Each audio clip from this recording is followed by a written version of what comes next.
कितने लोगों की कोरोना की वजह से जान चली गई, न कोई मदद पहुंची उन तक और न कोई आंकड़े दिए। संख्या क्या है ये सरकार नहीं बताना चाहती, क्योंकि सरकार मदद नहीं करना चाहती। जिला पंचायत सदस्यों का चुनाव रहा हो, जब जनता ने चुनाव उनके सामने आया तो जनता ने अपना समर्थन दिखाया और सबसे बड़ी संख्या में उत्तर प्रदेश में समाजवादी पार्टी के सदस्य भी जीते, बीडीसी भी जीते, प्रधान भी जीते। लेकिन सरकार ने यह तय कर लिया कि उन्हें लोकतंत्र में बहुमत जिसको मिला उसकी कोई परवाह नहीं है, जो जनादेश है उसकी कोई परवाह नहीं है, और जानबूझ करके रणनीति बना करके और फुल फ्लैश प्लानिंग करके जो चुनाव कराए गए उस हमारे और आपके सामने परिणाम हैं। लोकतंत्र में ऐसा नंगा नाच किसी सरकार ने नहीं किया होगा जितना भारतीय जनता पार्टी ने नंगा नाच किया है। इतनी गुंडागर्दी जिसकी कोई कल्पना नहीं कर सकता था। अगर कोई पर्चा खरीदने गया है, पर्चा लेकर के पहुंचा है, तो उसका इंतजाम पूरा का पूरा किया प्रशासन ने कि कैसे छीना जाएगा। जिस प्रदेश की पुलिस और जिस प्रदेश के प्रशासनिक अधिकारी इस बात पे लगे हों कि पर्चा कैसे छीना जाएगा, और उसी समय हम लोगों ने वो चीजें देखी जो कभी कल्पना नहीं कर सकते हम। हमारी बहनों के साथ क्या व्यवहार हुआ, उनके कपड़े छीन लिए गए, उनके साथ जो व्यवहार हुआ, अपमान हुआ, कोई कल्पना नहीं कर सकता था।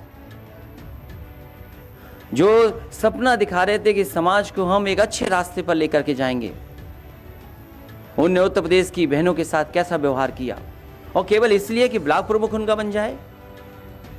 पैसा चला वो अलग है, झूठे मुकदमे दर्ज हुए वो अलग है, गंभीर धाराओं में लोगों को घर पर नहीं रहने दिया वो अलग बात है। और सोचिए खुशी कैसे मनाई जा रही थी, लोकतंत्र की धज्जियां उड़ा करके लड्डू खाए जा रहे हैं, खुशी मनाई जा रही है। ये योगी नहीं हो सकते। मैंने कई मौकों पर कहा, फिर कहता हूं, मैं बात दोहराता हूं, ये योगी नहीं है। अगर कोई योगी होता तो शायद जनता को दुख नहीं देता। और मैं क्या कहूं, आज तो रिकॉर्डिंग है सबके सामने। लखीमपुर में जो बहनों के साथ हुआ उसकी बाकायदा रिकॉर्डिंग है कि कौन कौन उसके कपड़े को छीन रहे थे। दोनों बहनें मुझसे मिली यहां करके, दोनों बहनों से मैं मिला और हमने भरोसा दिलाया कि पूरे के पूरा उनके सम्मान के लिए समाजवादी पार्टी उनके साथ खड़ी दिखाई देगी। इटावा के एसपी सिटी, उनका कहना, उनका मोबाइल पे बात करना, किस वरिष्ठ अधिकारी से बात कर रहे थे वो वही जानते हैं। लेकिन वो खुद कह रहे हैं कि भारतीय जनता पार्टी के जिलाध्यक्ष, भारतीय जनता पार्टी के विधायक, भारतीय जनता पार्टी के कार्यकर्ता ये बम, ये इस तरह का पथराव और इस तरह की कानून व्यवस्था खराब कर रहे हैं। जहां नहीं जीत सकते थे चुनाव, वहां सोचिए बराबर करके चुनाव जीत लिया, बराबर कर करके चुनाव जीत लिया। और संज्ञान में कौन ले इस बात को? एसपी सिटी अपमानित हो जाएं, एसपी सिटी झापड़ खा जाएं, पत्रकार खुलेआम पिटे उन्नाव में, प्रदेश के दूसरे हिस्सों में पत्रकार पिटे, इस सरकार को उसकी परवाह नहीं। वो भी लोकतंत्र के धज्जियां उड़ते हुए बधाई दे रहे हैं। इससे ज्यादा शर्मनाक काम और कुछ हो नहीं सकता। ये सब जनता ने देखा है और समय आने पर जनता हिसाब किताब करेगी और जनता इनको सबक सिखाने का भी काम करेगी। जो कुछ और जिलों में हुआ है, तमाम कार्यकर्ता नेता हमें मिले हैं, जानकारी मिली है, पार्टी कार्यालय में सूचना मिली है। जिस तरीके से कोरोना में इन्होंने सही आंकड़े नहीं दिए कि कितने लोगों की जान चली गई, कितने लोगों की कोरोना की वजह से जान चली गई, न कोई मदद पहुंची उन तक और न कोई आंकड़े दिए हैं। संख्या क्या है ये सरकार नहीं बताना चाहती, क्योंकि सरकार मदद नहीं करना चाहती है। एक बार शिक्षक लोगों को जो ड्यूटी पे गए थे कहा कि केवल 3 लोगों की जान गई है। बाद में संगठन और हम सब लोगों ने जब सवाल खड़े किए तो सरकार को स्वीकार करना पड़ा कि कितनी बड़ी संख्या में जान गई है। जो और प्रदेशों में जो होता हो वो होता हो, लेकिन उत्तर प्रदेश में जितना गुंडागर्दी हुई है, शायद पूरे पॉलिटिकल कैरियर में अभी तक मैंने गुंडा शब्द इस्तेमाल नहीं किया था। जब से पंचायत के चुनाव देखे हैं टीवी पर और लोगों ने बताया और जानकारी की कि भारतीय जनता पार्टी से बड़ी गुंडागर्दी वाली पार्टी कोई हो नहीं सकती, और प्रशासन का साथ लेकर के गुंडागर्दी करना, ये लोकतंत्र में नई परिभाषा तय की है। इसी तरह जो गोरखपुर में हुआ है, हमारा पार्टी का कार्यकर्ता बैठा है, चिन्हित कर करके उसकी टांग तोड़ दी गई, वो खड़ा है, बैठा है यहाँ पर। हमारे ये पूर्व पार्टी में है, इनके भाई हैं, इनका चिन्हित करके इनका हाथ तोड़ दिया गया। न जाने कितने लोगों पर झूठे मुकदमे दर्ज हुए हैं, न जाने कितने लोगों पर गंभीर धाराएं लगी हैं, न जाने कितनी। घरों को गिराने के लिए तैयारी कर ली कागज की। इसलिए जो हुआ है वो सबने देखा है, और समय आने पर जनता इनको सबक सिखाने का काम करेगी। एक बार फिर मुझे खुशी है इस बात की कि डॉक्टर धर्मपाल सिंह जी समाजवादी पार्टी में आ रहे हैं।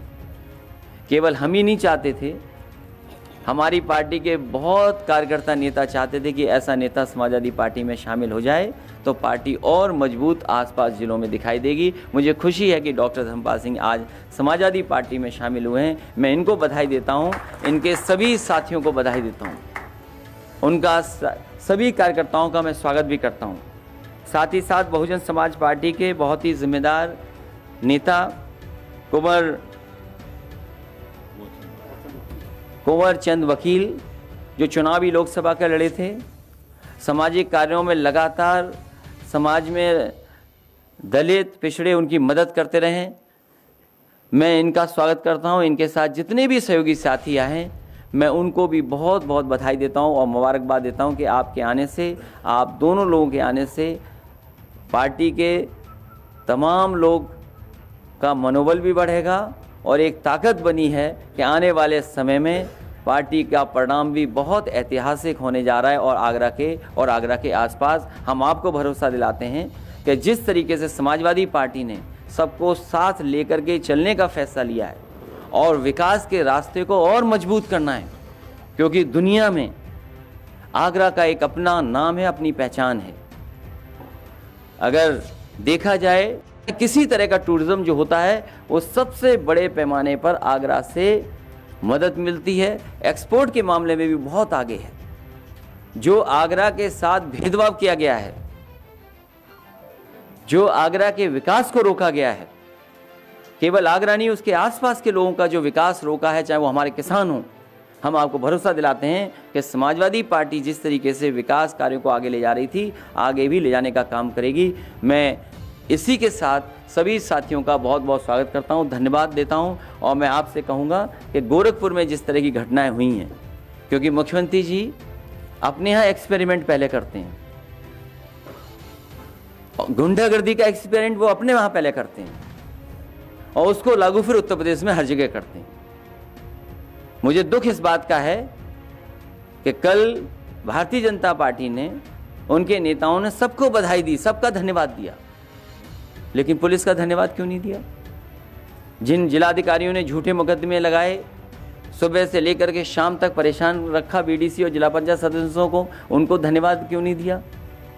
अगर इनको न लगाया गया होता तो उत्तर प्रदेश का परिणाम ही दूसरा होता।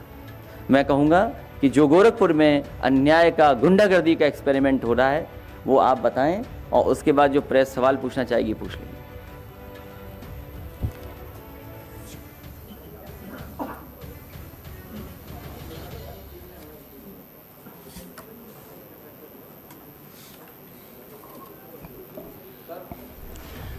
माननीय राष्ट्रीय अध्यक्ष जी, मंच पर बैठे सभी सम्मानित वरिष्ठ नेतागण, मीडिया के साथी और समाजवादी पार्टी के कार्यकर्ता पदाधिकारी साथियों, माननीय प्रदेश अध्यक्ष जी, मीडिया के लोगों से और माननीय अपने राष्ट्रीय अध्यक्ष जी से कहना चाहते हैं कि गोरखपुर में जो गुंडई हुई योगी आदित्यनाथ के निर्देश पर वहाँ के डीएम और एसएसपी खुला भारतीय जनता पार्टी के प्रत्याशियों का मदद कर रहे थे। यहाँ तक जो पूरे ज़िले की यही हालत थी, लेकिन खोराबार में हम लोग थे, वहाँ शैलेश खोराबार ब्लॉक और गोरखपुर जनपद शैलेश यादव चुनाव लड़ रहे थे और इनका पर्चा दाखिला कराने के लिए हम लोग वहाँ जद्दोजहद कर रहे थे। माननीय विजय बहादुर यादव जी और सभी समाजवादी पार्टी के वरिष्ठ नेता हम लोग साथ में थे। तो वहाँ के सीओ जो थे उनकी प्लानिंग थी, पहले कह रहे थे कि मात्र दो आदमी को जाने का परमिशन है। तो हम लोगों के द्वारा कहा गया कि एक समर्थक, एक प्रस्तावक, एक कैंडिडेट, 3 लोगों का तो जाना जरूरी है, नहीं तो पर्चा दाखिल कैसे होगा। लेकिन एक भी बात नहीं सुनी, दबाव बनाया गया, सपा के सब लोग मिलकर दबाव बनाए, तो फिर अनुमति दिए कि ठीक है 3 लोग एक साथ जाएंगे। अंदर ले जाने के बाद जो प्रमुख पद के कैंडिडेट थे, इनको वहाँ के सीओ और एसपी सिटी ने कहा कि ये अपना पर्चा हमको दे दीजिए और इसका जांच करवाते हैं। तो जांच करने के बहाने वो ले लिए और वहाँ के स्थानीय विधायक को वो पर्चा दे दिया और विधायक इनके सामने फाड़ कर फेंक दिया पर्चा और इनको एक कमरे में बाहर से बंद कर दिए पूरा समय। और बाहर से हम लोगों को अधिकारियों के द्वारा, तो समाजवादी पार्टी के कार्यकर्ता नाराज हुए, विरोध अपना कर रहे थे और रोड पर बैठ गए। इतने में पुलिस लाठी चार्ज कर सबको पीटा। कम से कम 20 लोगों का हाथ पैर टूटा है। इसमें प्रत्याशी जो थे शैलेश यादव, उनके भाई दुर्गेश यादव का पैर टूटा है और मेरा छोटा भाई मनोज निषाद, इसका हाथ टूट गया है, सर फट गया है। ऐसे 22 लोग जो समाजवादी पार्टी के वर्कर हैं, सबको पुलिस ने पीटा। तो ऐसे पूरे जनपद में हमारा तो ये मानना है कि पूरे पूर्वांचल में ये पुलिस और भाजपा के वर्कर मिलकर पर्चा दाखिला नहीं करने दे, तमाम जगहों पर पर्चा फाड़ दिए हैं लेकर। वहाँ चरगावा ब्लॉक में रामाश्रय निषाद पर्चा वही गोरखपुर में ही पड़ता है चरगावा ब्लॉक, वहाँ उनके साथ मारपीट किए, उनका भी पर्चा फाड़ के फेंक दिए। चौरी चौरा में एक निषाद लड़ रहे थे, कैंडिडेट थे, उनका भी पर्चा फाड़ के फेंक दिया गया, मारपीट किया गया। खास करके पिछड़े वर्ग के लोग जो समाजवादी पार्टी से जुड़े हैं उनको टारगेट किया गया, उनको फर्जी मुकदमा में फंसाने की धमकी, उनके ईंट भट्ठों पर जेसीबी भेजकर गिरवाना, मकान गिरवाना, बाउंड्री गिरवाना, यह धमकी देकर वहाँ अपने कैंडिडेट को भारतीय जनता पार्टी ने जिताया है। ऐसी घटना तो हम कभी नहीं देखे थे अपने राजनीतिक जीवन में। इस तरह से पुलिस प्रशासन और भारतीय जनता पार्टी के लोग जितना गुंडई किए हैं, इसका कोई रिकॉर्ड नहीं अब तक मिलता है। तो हमारा प्रेस के माध्यम से, प्रेस के लोगों से माननीय अपने राष्ट्रीय अध्यक्ष जी से निवेदन है कि हम वहाँ जोगी जी का बराबर हम लोगों का जवाब दे सकते हैं और दिया जाता है। उनके किसी भी गुंडई का जवाब हम लोग देने में सक्षम हैं। वो हम लोग को जो भी चाहें वो कर सकते हैं, लेकिन समाजवादी पार्टी कभी गोरखपुर में पीछे नहीं हटेगी। और जिला पंचायत अध्यक्ष चुनाव में वहाँ भी बीजेपी के कार्यकर्ता गुंडाई किए। उस समय हम चले गए थे देवरिया, तो वहाँ भी लाठी चार्ज हुई। वहाँ मुझे कई लाठी मुझे लगा मेरे पैर में और यहाँ मेरे भाई को। तो ये पिछड़े वर्ग के नेताओं को टारगेट किया जा रहा है कि ये लोग अगुवाई न करें, अपने समाज को जागरूक न करें, तो मेरा मानना है कि भारतीय जनता पार्टी के कथनी और करनी में बहुत अंतर है और ऐसे न इस प्रदेश का न इस देश का विकास नहीं हो सकता है। और हम मांग करते हैं अपने राष्ट्रीय अध्यक्ष जी से, प्रेस के लोगों से, कि वहाँ न्याय मिलना चाहिए और हमारी बात को आप लोग इसको उचित माध्यम से उठाने का प्रयास करें। इसी के साथ हम अपनी बात समाप्त करते हैं। जय हिंद, जय भारत, जय समाजवाद। जी आइए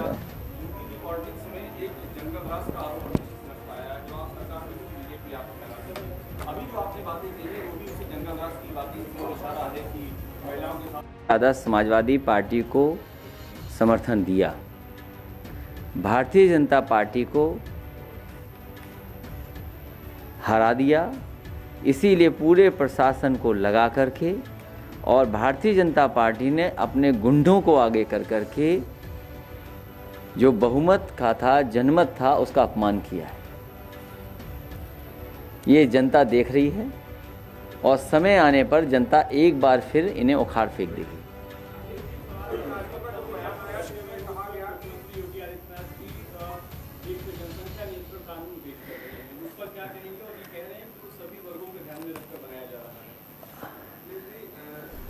तमाम बड़े अधिकारियों का जो बयान आया उसमें उन्होंने कहा कि कई जिलों में झड़पें हुई, तो जिस तरह से जो तस्वीरें आप बता रहे हैं सामने आई,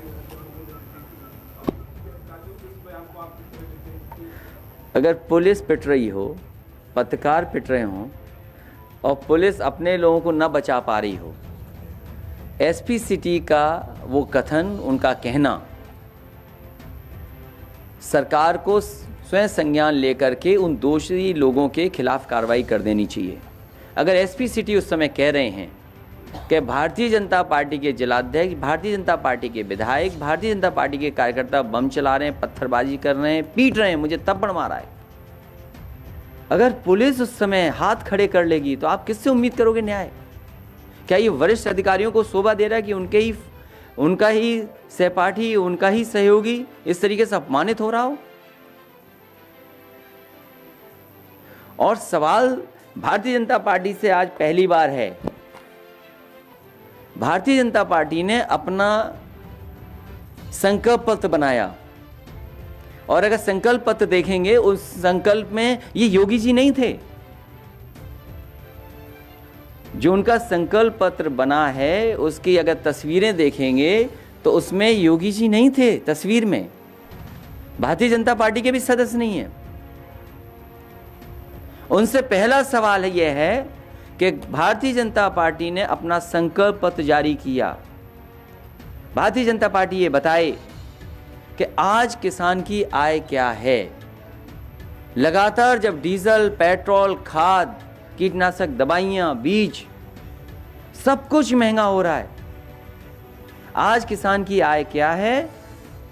और जो वादा किया था जनता को, किसानों को, कि 2022 तक किसान की आय दोगुनी हो जाएगी, उन्हीं का घोषणा पत्र मेरे हाथ में है, उन्हीं का संकल्प पत्र मेरे हाथ में है। जो पहले पन्ने में कृषि विकास का बने आधार में जो आखिरी बिंदु है, आखिरी सवाल, वो यही है कि 2022 तक उत्तर प्रदेश के किसानों की कृषि आमदनी को दोगुना करने के लिए एक विस्तृत रोड मैप तैयार किया जाएगा। ये भारतीय जनता पार्टी का संकल्प पत्र है। इसीलिए जो सवाल आपने पूछा है, भारतीय जनता पार्टी इन सवालों का जवाब नहीं देना चाहती है। उन्होंने अपना घोषणा पत्र, संकल्प पत्र कूड़ेदान में फेंक दिया है। इसलिए भारतीय जनता पार्टी को सबसे पहले ये बताना चाहिए कि 4.5 साल में आपने कौन सा रोड मैप तय किया था जिससे किसान की आमदनी दोगुनी हो गई है। और भारतीय जनता पार्टी सरकार में है, ये बताए कि आज किसानों की आय क्या है। और जिस दिन भी प्रेस होगी भारतीय जनता पार्टी से मैं सवाल पूछूंगा। ये पहला सवाल है भारतीय जनता पार्टी सरकार के लिए, क्योंकि दिल्ली में सरकार उनकी है, उत्तर प्रदेश में सरकार उनकी है। अभी 1 लाख करोड़ रुपया भी मंडियों के लिए आया है, जबकि 4.5 साल में जो मंडी समाजवादी पार्टी चुनाव की तैयारी कर रही है और अभी जल्दी भी आपकी संजय सिद्धि से मुलाकात हुई और ओवैसी से मुलाकात हुई, क्या मायने है इसके? नहीं, कुछ लोगों से मुलाकात नहीं है, कुछ लोगों से हुई है। ज- 2022 उसी की शुरुआत है कि आप देखिए हमारे बगल में डॉक्टर धर्मपाल सिंह जी बैठे हैं और उनके बगल में एक बहुजन समाज पार्टी के बहुत ही सीनियर नेता हैं। इसी तरह समाजवादी पार्टी जोड़ती रहेगी लोगों को, और हमारा जो विकास का रास्ता है, इस विकास के रास्ते पर कोई बहस नहीं है। आप स्वीकार करें न करें, लेकिन आप इस बात को मानते हैं कि यही असली विकास का रास्ता है, क्योंकि हमारे मुख्यमंत्री जी विकास पसंद नहीं करते हैं, इसीलिए दूसरी तरफ ले जाना चाहते हैं। उन्हें तो एक ही आता है, ठोको। नई जेसीबी एक नई मशीन ले आए हैं, एक जेसीबी मशीन जान गए या ठोको जान गए। उन्हें चलाना आता है जेसीबी मशीन के नहीं आता है, सवाल ये भी एक बड़ा है। खुद अगर बैठा दिया उस पे तो न जाने क्या क्या तोड़ देंगे। तो इसलिए पहला भारतीय जनता पार्टी से सवाल यही है कि किसानों की आज आय क्या है, और 2022 तक उन्होंने अपने घोषणा पत्र में वादा किया था कि किसानों की आमदनी को दोगुना कर देंगे। अभी किसानों की आमदनी दोगुनी हुई कि नहीं हुई, ये सरकार को बताना है। ये जो आप मुद्दे उठा रहे हैं, सारे मुद्दे जो आपने बताए हैं, क्या जो बीजेपी अब नीतियां जो लेकर आ रही है वो इसी वजह से लेकर आ रही है कि चीजें हटा दी जाए, लोगों का ध्यान न जाए इस पर? भारतीय जनता पार्टी ने अपना संकल्प पत्र कूड़ेदान में फेंक दिया है, और क्योंकि इस संकल्प पत्र में मुख्यमंत्री जी की तस्वीर नहीं है, इसलिए उन्होंने कूड़ेदान में फेंक दिया इसको। तो ये सवाल पहला है जो उनका सबसे पहला किसानों के लिए लिखा गया, वो हम जानना चाहते हैं कि किसानों की आय दोगुनी कब तक होगी। 2022 के लिए लिखा है उन्होंने।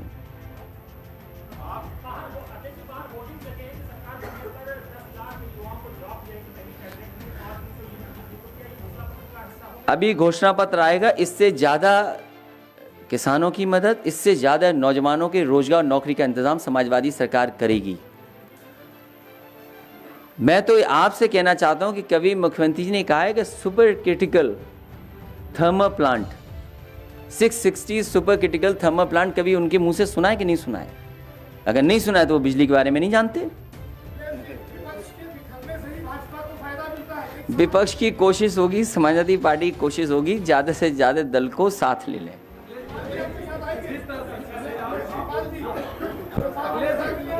सबको लेंगे, जो जो छोटे दल हैं सबको। कई बार मैं कह चुका हूं, फिर रिकॉर्ड कर लो कि सभी दलों को, छोटे दलों को साथ लेने का प्रयास लगातार समाजवादी पार्टी करेगी।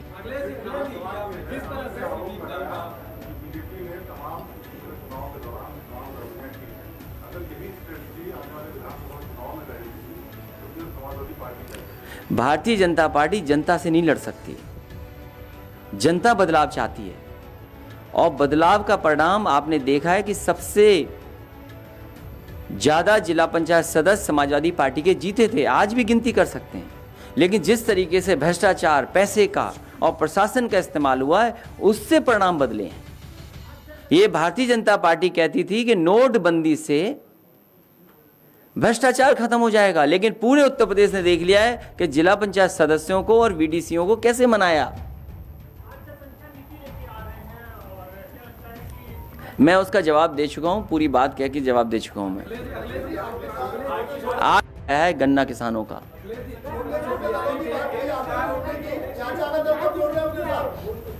फिरोजाबाद वाले शांत रहे।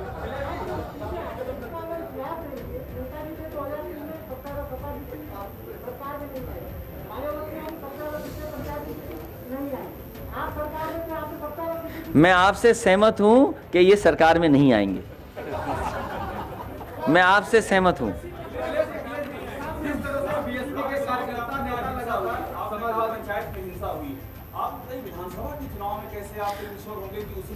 उत्तर प्रदेश की जनता भारतीय जनता पार्टी को हटाना चाहती है।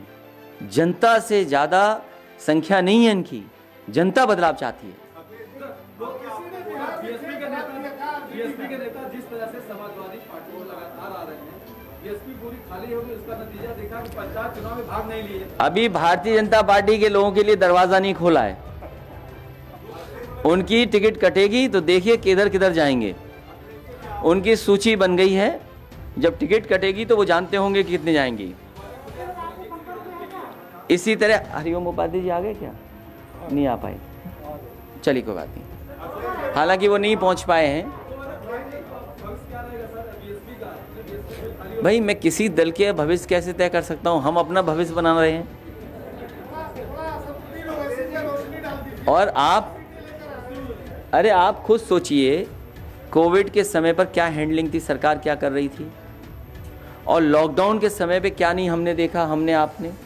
और जिन परिवारों के सदस्य चले गए हैं, जिनकी जान चली गई, मामूली सी दवाई मिल जाती, समय पर इलाज मिल जाता, अस्पताल में बेड मिल जाता, ऑक्सीजन मिल जाती, डॉक्टर देख लेते, ये डॉक्टरों का दोष नहीं है, ये सरकार का दोष है, क्योंकि सरकार में मुख्यमंत्री समझते नहीं है कोई चीज़।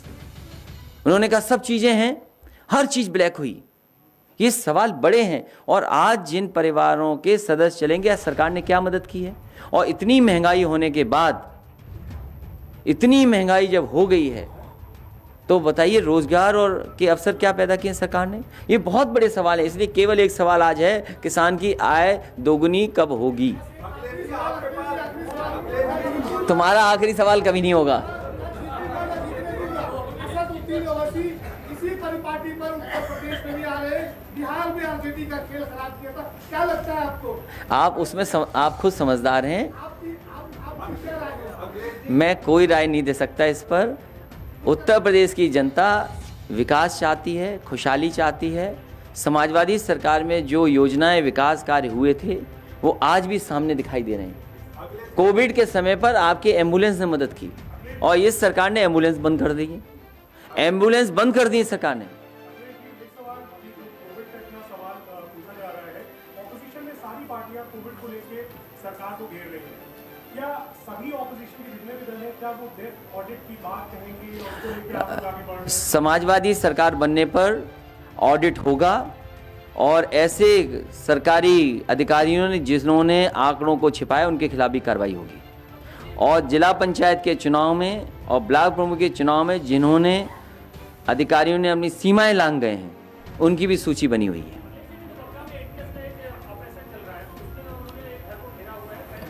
मैं उत्तर प्रदेश की पुलिस पर और खासकर बीजेपी की सरकार भरोसा नहीं कर सकता। इसलिए साथी में दो हमारे साथी जिनका जन्मदिन है, उनको बहुत बहुत बधाई, और आप में से बहुत सारे साथियों ने बधाई दी थी, आपका धन्यवाद। उत्तर प्रदेश के किसान इंतज़ार कर रहे हैं कि उनकी आय दोगुनी कैसे होगी, और आज किसानों की आय क्या है।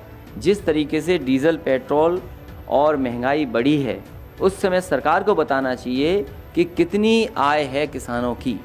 और जो कोविड के समय पर जो कारोबार बर्बाद हो गया, छोटे दुकानदार बर्बाद हो गए, छोटे ठेले लगाने वाले, रेडी लगाने वाले, या कारोबारी थे, डे टू डे कमाने वाले लोग, डेली वेजेस पे काम करने वाले, आखिरकार उनकी क्या सरकार ने मदद की है? ये बड़े सवाल हैं।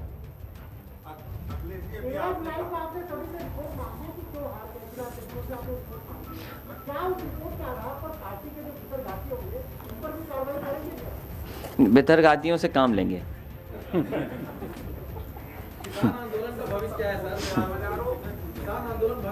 कई बार नहीं बता सकते ना कौन बेतरघाती है, ये नहीं पता तो लग जाता है, लेकिन आप मुंह पे नहीं कह सकते हो।